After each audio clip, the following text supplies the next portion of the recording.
왼손으로는 단축키를 누르고 오른손으로는 그림을 그리고 제 피부색 궁금하신 분들은 제가 RGB 알려드리도록 할게요.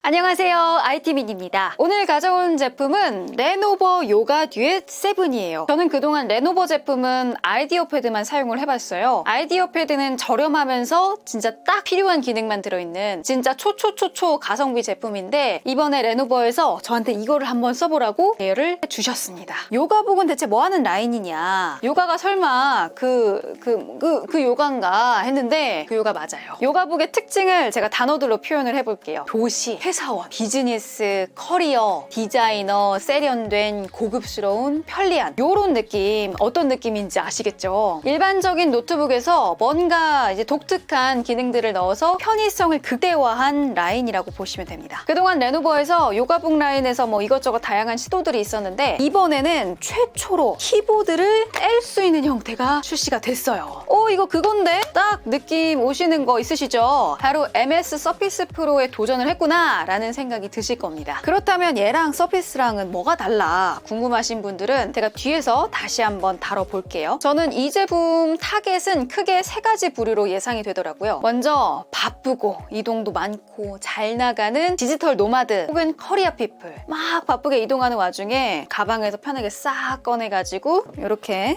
세워가지고 막 착착착착 업무를 보고 이렇게 키보드를 떼가지고 비즈니스 미팅을 할 때 프리젠테이션도 하고 포트폴리오도 보여주고, 두 번째는 주머니 사정 좀 넉넉하면서 전자기기 좋아하고 또 모든 필기 다 노트북으로 하는 아주 스마트한 대학생, 이렇게 붙였을 때는 뭐 윈도우 오피스로 뭐 한글이나 PPT 그런 과제를 하고 이렇게 떼어서는 강의 PPT 자료에 바로바로 필기도 하고, 그리고 세 번째로는 디자이너. 저는 사실 이분들이 가장 효율적으로 사용하실 것 같아요. 디자이너분들 디자인할 때 이렇게 떼서 이 왼손으로는 단축키를 누르고 오른손으로는 그림을 그리고, 이 부분이 이 제품의 가장 핵심일 것 같아요. 저는 지금 프리랜서이자 대학원생이어서 이 첫 번째, 두 번째 부류에 어느 정도 해당이 돼요. 그래서 노트북, 태블릿이 둘 다 필요했었는데요. 이 제품을 제가 알아보다 보니까 점점 영업이 이게 내가 필요했던 건데? 요가 듀엣 모델은 크게 두 가지가 있어요. 인텔 i5, i7. i5는 SSD 256, i7은 SSD 512. 램은 둘 다 8기가로 고정이고요. 그래서 CPU와 SSD 용량으로 두 가지로 나눠진다고 보시면 돼요. 가격은 20만 원 정도 차이가 납니다. 일단 디자인부터 볼게요. 눈에 확 띄죠? 컬러는 슬레이트 그레이, 오키드 이렇게 두 가지가 있는데요. 오키드 컬러가 진짜 독특하고 유니크하고 예쁜데 제가 대여받은 이 컬러는 슬레이트 그레이 컬러입니다. 저는 슬레이트 하니까 그 생각이 나더라고요. 보통 방송할 때 FD님이 앞에 나와가지고 슬레이트 치겠습니다.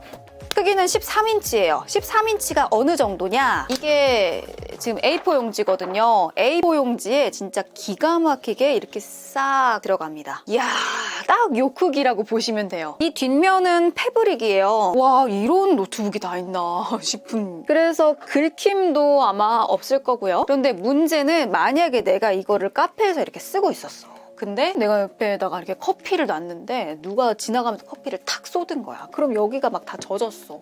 이거 어떡해. 이거 패브릭을 뗐다 붙였다를 못 하거든요. 그리고 막 이런 경우도 있을 수가 있겠지. 만약에 내가 가방에다가 얘를 이렇게 싹 넣었어. 근데 펜 뚜껑이 열린지를 모른 거야. 그러고 가방에다 그냥 펜을 넣었어. 그러면 펜이 막 묻은 거야. 이거 어떡해. 너무 마음 아플 것 같아. 오염에 취약하다는 거는 좀 아쉬운 부분입니다. 이렇게 열고서 킥스탠드를 한 번 더 열어줘야 한다는 거는 살짝 번거로움이기는 한데 막 그렇게 불편한 정도는 아니고요. 각도를 이렇게 최대한으로 하면은 딱 뭐 그림 그리기, 필기하기 좋을 정도의 각도가 나와요. 두께는 9.19mm로 굉장히 얇고 베젤도 얇은 편이에요. 포트는 C타입이 3개예요. 2개는 전원 공급 DP 그리고 USB 포함을 하고요. 또 하나는 USB 3.2입니다. PD 충전이 되는데 이 PD 충전 된다는 거는 엄청난 장점이죠. 충전기가 요 정도 사이즈 사이즈인데 무겁지는 않아요. 45W고요. 노트북도 충전하고 또 펜도 C타입 충전이거든요. 펜도 충전하고 핸드폰 충전하고 무선 이어폰 충전하고 다 된다는 거. 그리고 한쪽 면에는 SD 카드 리더가 있어요. 핸드폰에서 유심 꽂을 때 뾰족한 거 눌러서 빼는 거잖아요. 딱 그 형태여가지고 그 뾰족한 게 없으면 뺄 수가 없습니다. 그 부분도 좀 불편한 점이에요. 저는 그래서 어떻게 했느냐, 이 귀걸이를, 아니 이게 진짜 사이즈가 딱이더라고. 얘 뒷부분으로 이거를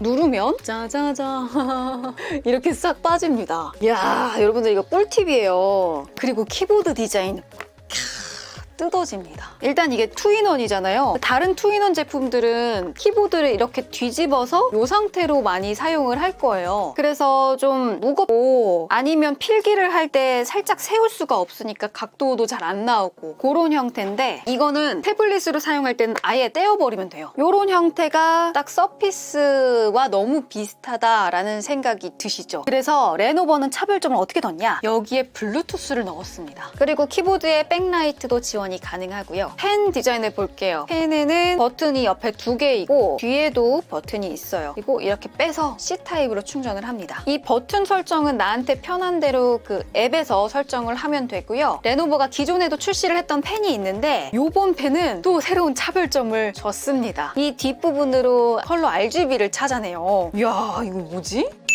이번에는 스펙을 뜯어볼게요. CPU랑 저장 장치로 크게 2가지가 있다고 말씀을 드렸죠. 얘는 인텔 i5의 10210U, 램은 8기가의 온보드예요. 보통은 8기가면 충분한데 혹시 16을 원하시면 단점이 될 수도 있겠네요. 디스플레이는 13인치 WQHD인데 이게 13인치여서 WQHD로 보기에는 좀 글씨가 작아요. 그래서 저는 디스플레이 사이즈를 150%로 확대를 하니까 딱이더라고요. 안티글레어 패널이고요. sRGB 100%인데 얘는 NTSC 72%죠. 이 정도면은 색 표현이 굉장히 풍부한 편이라고 볼 수 있을 것 같아요. 밝기는 450니트, 이 정도 밝기면 굉장히 밝은 편이거든요. 제 기존 노트북들이 보통 250, 300 정도였는데 아주 밝은 편이라고 보시면 돼요. 저장 장치는 250기가고요. 와이파이 6에 블루투스 5.1까지 지원이 됩니다. 무게는 본체 810에 키보드 384, 합치면 대략 1.2kg 정도 되거든요. 그래서 이거를 태블릿으로 본다면 무겁고 노트북으로 보면 가벼운 편이라고 보면 될 것 같아요. 카메라는 앞, 뒤에 다 있고요. 5메가픽셀 카메라고 안면 인식이 지원이 돼서 안면 인식으로 로그인이 됩니다. 배터리는 최대 10.8시간 42W입니다.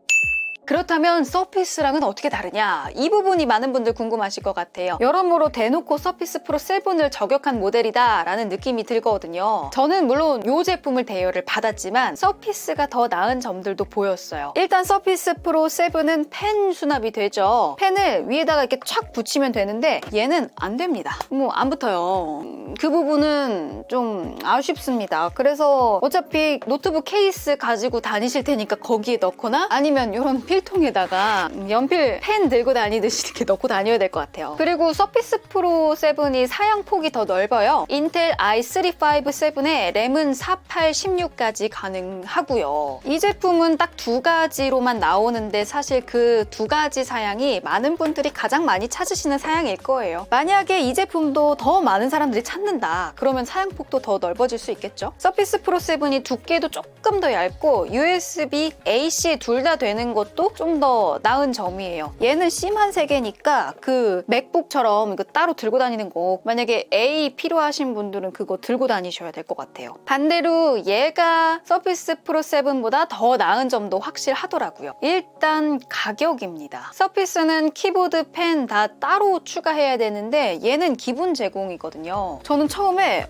비슷한 사양의 가격도 비슷하네? 라고 생각을 했었는데 알고 보니까 키보드, 펜 추가하고 나니까 서피스 프로 7은 170만 원이 좀 넘더라고요. 사실 그걸 추가를 안 할 수가 없잖아요. 그리고 두 번째 장점, 블루투스 키보드. 이게 진짜 핵심이죠. 서피스 프로 써보신 분들 제가 후기를 읽어보니까 펜 쓸 때 키보드가 불편해서 그냥 떼고 쓴다고 하시더라고요. 근데 얘는 블루투스가 되니까 펜을 쓰면서 키보드도 뗀 상태에서 동시에 쓸 수가 있고, 디자인 하시는 분들은 한 손으로는 펜을 쓰면서 한 손으로는 이제 단축키를 쓰고, 그래서 굉장히 유용할 것 같아요. 그리고 상황 상황에 따라서 외부에서 사용을 하다 보면 이 위에 거는 디스플레이는 어디에 올려놓고 키보드는 무릎에 올려놓고 이렇게 사용하는 게 더 편한 상황도 있잖아요. 아니면 저 같은 경우는 지금 일자목 때문에 너무 힘든데 이 위에 거는 그 거치대에 올려놓고 얘는 밑에다가 놓고 그래서 이렇게 편하게 사용할 수가 있을 것 같아요. 그냥 테이블에 올려놓으면 이게 고개를 숙일 수밖에 없게 되거든요. 그래서 이 블루투스 키보드가 정말 핵심적인 장점입니다. 그리고 13인치라는 것도 저는 서피스보다 장점이라고 생각을 했어요. 일반적인 노트북에서 가장 많이 쓰는 사이즈가 15.6인치고 그 다음에 14인치인데 13인치면은 그 노트북보다 좀 더 작은 사이즈거든요. 그래서 쓰다 보면은 조금 작다, 답답하다라는 느낌이 들었어요. 그런데 서피스 프로는 12.3인치거든요. 그래서 조금 더 답답함이 크게 느껴지실 수도 있어요. 여러모로 서피스 프로에서 나왔던 그런 아쉬운 점들을 개선하려고 했던 노력들이 보입니다. 하지만 두 가지 공통적으로 썬더볼트가 안 된다는 점은 지적될 수밖에 없는 부분일 것 같아요. 저의 이제 주관적인 사용 후기를 말씀드리면요. 모든 투인원 제품, 서피스 프로도 마찬가지지만 태블릿과 노트북을 둘 다 쓸 수 있다는 게 장점이기도 하고 단점이기도 하더라고요. 1 더하기 1이 2라기보다는 1.5? 일단 태블릿으로 사용할 때 좀 불편해요. 아이패드나 안드로이드 그 태블릿을 생각을 하시면 안 돼요. 얘를 이렇게 딱 떼면은 자동으로 태블릿 모드가 되거든요. 근데 이 윈도우의 태블릿 모드는 많이 이렇게 발전이 안 됐다라는 느낌이 들어요. 사람들이 많이 안 써서 신경을 많이 안 쓰는 건지 대신에 윈도우로 태블릿을 쓴다? 이게 어떤 의미냐? 어도비, 포토샵, 일러스트 이런 디자이너들이 쓰는 프로그램에 엄청난 장점을 가집니다. 물론 아이패드나 안드로이드 태블릿에서도 포토샵을 쓸 수 있기는 해요. 그런데 포토샵의 그 모든 기능들을 원활하게 사용을 하기는 어렵거든요. 일단 저는 그림 실력이 아주 형편이 없지만 열심히 저도 사용을 해봤습니다. 그림 그리면서 힐링도 하고 그리고 이 펜으로 컬러 인식하는 거 필요하신 분들에게는 유용하려나? 저는 사실 이렇게 한두 번 써보고 와 신기하다. 오 이게 되네. 이거를 이렇게 딱 누르면 컬러킹이라는 게 켜지면서 오 RGB를 딱 알려줘요. 혹시 제 피부색 궁금하신 분들은 제가 RGB 알려드리도록 할게요. 이 펜의 필기감은 되게 좋았어요. 굉장히 부드럽고 속도가 막 빠르지는 않아요. 조금씩 느리게 따라온다라는 느낌이 들고요. 그리고 독특했던 점은 이 펜 끝이 이렇게 살짝 눌리는데 이게 그래서 그냥 닿은 상태에서는 입력이 잘 안 되고요. 이게 살짝 눌린 상태에서 입력이 되는 형태입니다. 펜 디자인이 이렇게 각진 형태도 굉장히 좋았어요. 잘 안 굴러가고 또 그립감도 좋고 저에게 개인적으로 가장 매력적인 때는 대학원 다니면서 사용할 때 유용할 것 같다는 점이에요. 지금은 전부 온라인 수업이기는 하지만 저는 이전에 오프라인 수업을 들을 때 교수님이 올려주신 PPT를 항상 이렇게 뽑아와서 여기에다가 이제 필기를 하고 그렇게 사용을 했거든요. 근데 이게 문제점이 어느 때는 막 인쇄 가는 거 까먹고 다음 시간에 또 갖고 와야 되는데 안 가지고 오고 막 잃어버리고 이런 게 굉장히 불편했는데요. 옆에 누군가는 보니까 태블릿에다가 바로바로 필기를 하고 저장하고 그냥 태블릿 하나만 가지고 다니면 되니까 아니 너무 부럽더라고요. 근데 또 태블릿은 윈도우에서 쓰는 그런 프로그램들 문서 작업, PPT 작업하기가 불편해. 그래서 노트북도 필요하고 나 태블릿도 필요하고 그런 생각을 했었거든요. 그래서 두 가지 중에 뭘 사야 되나 고민하는 대학생이나 대학원생들에게 좋은 대안이 되지 않을까 싶어요. 그리고 생각해보면 이런 경우에도 또 유용할 것 같아요. 만약에 팀 프로젝트를 해.